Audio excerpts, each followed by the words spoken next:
contrary to previous and popular belief. A lot of people believe that the church is going to be raptured before the tribulation. The church is going to be the stars of the tribulation. This is why I started this broadcast by saying, little few churches ask, are you willing to give your life for the Lord? They want you to give your life to the Lord, but are you in and of yourself giving your life to the Lord enough to where you're willing to give your life for the Lord?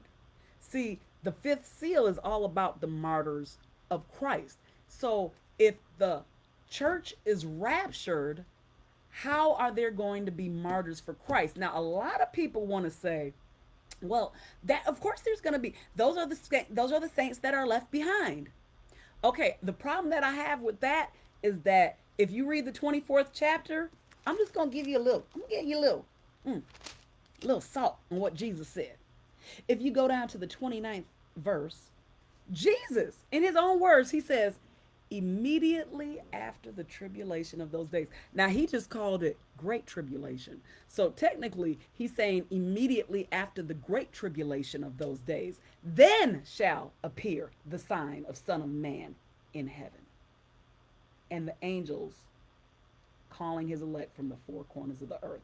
Jesus himself said when he's coming back. And it's not going to be a moment until after the tribulation is over. We ain't ready for that, though. I might get kicked out of the church for that. That is not a church teaching. And guess what? That I've never been on anything that has been like, oh, it's going to be, because I like pan millennialism. Pan means, hey, guess what? Everything's going to pan. If you love the Lord, everything going to pan out. And guess what? We going to be all right. But warning come before destruction. There's two scriptures in Daniel and in Revelation that says the Antichrist is going to war against the saints and he's going to prevail. No time, at any time, have they actually said that there's going to be a rapture and then the actual tribulation is going to start. Nowhere does it say that. No. Daniel actually says the contrary.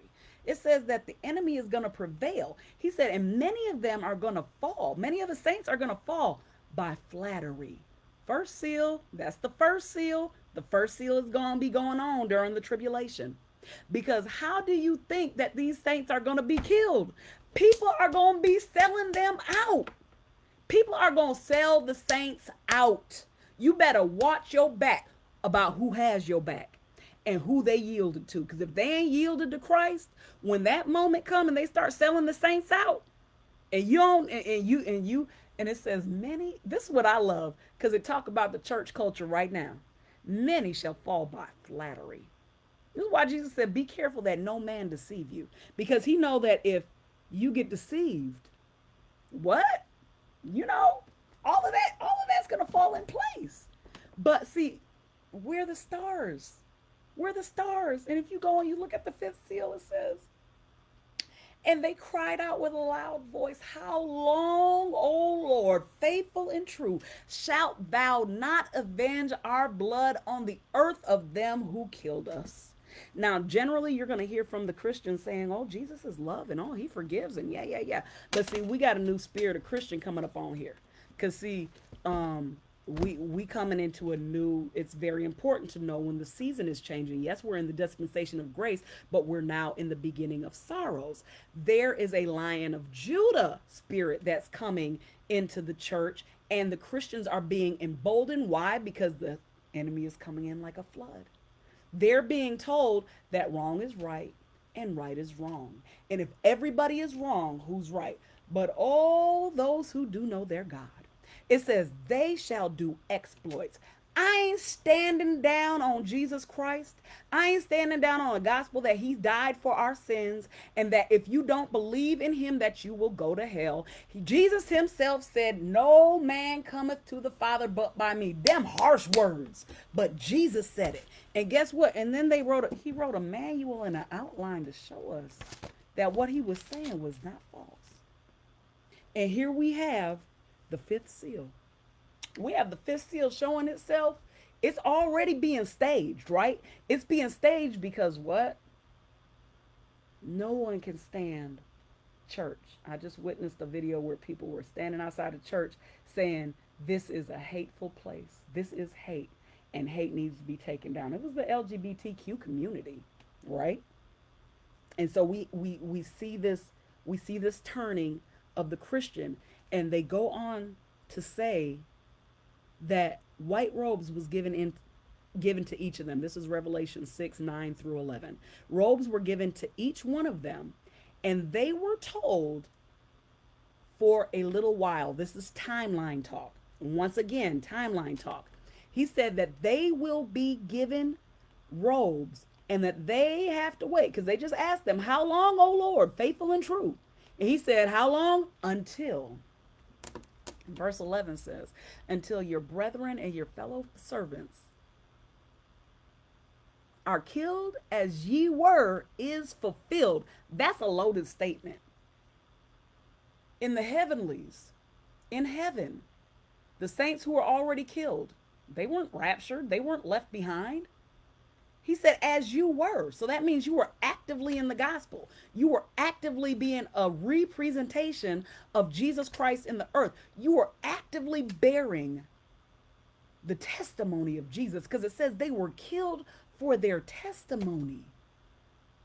And because they were killed for their testimony, something very strange happens here. He says, killed as you were should be fulfilled. There is a number of saints that have to be fulfilled. That means there's a predetermined number of saints that is going to be fulfilled.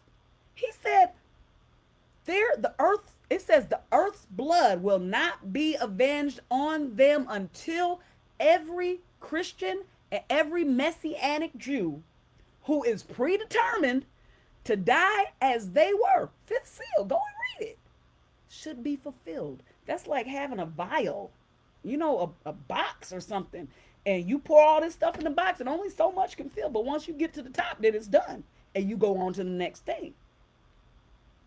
I could almost believe, and I almost feel that the sixth seal is going to be triggered by that last martyr. Ooh, isn't that a book? The Last Martyr. I got a couple of things on that, but I know that ain't ready.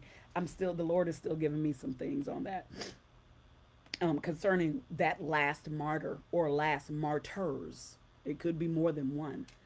But if you read it in that focus, then you go back to some of the Old Testaments about the great day. The great day. I've set the great day in my heart. The day of vengeance is in my heart to deal with the earth for those who have killed my children, killed my prophets, killed my priests, killed my son.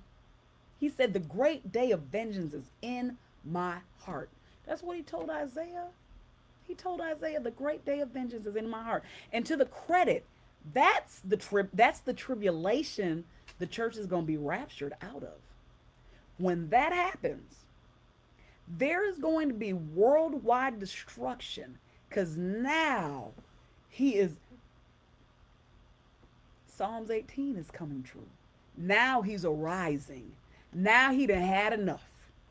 I can't believe y'all killed 1 million of my children. Or who knows what that predetermined number is. I'm just saying 1 million. This is why I do not believe that the church is going to be raptured before the tribulation. I think that the persecution of the church is the tribulation. And when that number is met, that's the great tribulation.